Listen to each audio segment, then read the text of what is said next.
रुको बच्चा, जरा ये वाला क्वेश्चन देखो। ये क्वेश्चन एग्जाम के अंदर बहुत बार आ चुका है, मैंने AIPMT में भी देखा और नीट में भी देखा, और ऐसा क्वेश्चन NCERT टेक्स्ट बुक में भी मिल जाएगा आपको एग्जाम्पलर के अंदर। तो हमारे पास में यहाँ पर एक सरफेस है, 2 kg का ब्लॉक है, 4 kg का ब्लॉक है, रस्सी मासलेस है और साथ ही साथ में पुली भी मासलेस है। देखो पुली मासलेस अगर नहीं होगी तो फिर कॉन्सेप्ट चला जाएगा रोटेशनल मोशन का। तो हमें सवाल ये पूछा है कि इसके अंदर टेंशन फोर्स कितना होगा और ये रस्सी के साथ ये जो पूरा सिस्टम है नीचे एक्सीलरेट कितने से करेगा। तो इसे नॉर्मली सॉल्व करने का जो तरीका होता है वो FBD का तरीका होता है। तो चलो मैं आपको पहले नॉर्मल मेथड सिखा देता हूँ, फिर एक ऐसा ट्रिक दूंगा बच्चों जिससे आप इस क्वेश्चन को 5 सेकंड में सॉल्व कर लेंगे। ध्यान दीजिए, ये 4 kg की FBD आप बनाते हैं तो बॉडी में हमेशा नीचे की तरफ फोर्स लगता है जिसको हम वेट फोर्स बोलते हैं, mass into gravitational force, gravitational acceleration जो हमेशा नीचे लगता है। बॉडी मरे चाहिए चाहे कुछ भी हो, हमेशा नीचे लगेगा 40 न्यूटन। ऊपर की तरफ टेंशन फोर्स हो गया।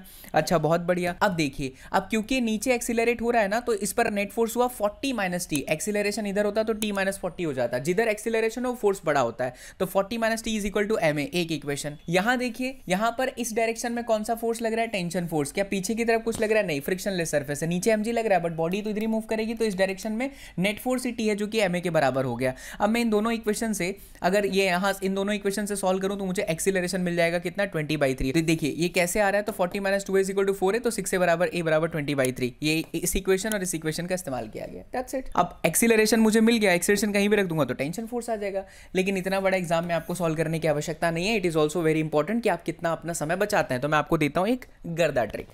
एक्सीलरेशन कभी भी निकालना हो, खास करके पुली ब्लॉक सिस्टम में बच्चों, तो ये सेंटेंस याद रखिए, net driving force along the string, यानी रस्सी के अलोंग नेट ड्राइविंग फोर्स कितना है upon total mass. Now see, रस्सी के अलोंग नेट ड्राइविंग फोर्स कितना है? तो 40 है, पीछे की तरफ तो कुछ है नहीं, डिवाइडेड बाई टोटल मास 4 + 2 6। ये देखिए आपका आंसर आ गया 20/3। That's it. इस ट्रिक के इस्तेमाल से आप अपना समय बचाएंगे बच्चों। मजा आया है तो इसको जल्दी से सेव भी कर लीजिए, शेयर भी कर दीजिए अपने दोस्तों के साथ। And at the same time बच्चों, पूरी फिजिक्स अगर आप मुझसे लाइव सीखना चाहते हैं तो बहुत ही प्यारा सा बैच है जो कि अवेलेबल है ऑन SSP विद्यापीठ एप्लीकेशन।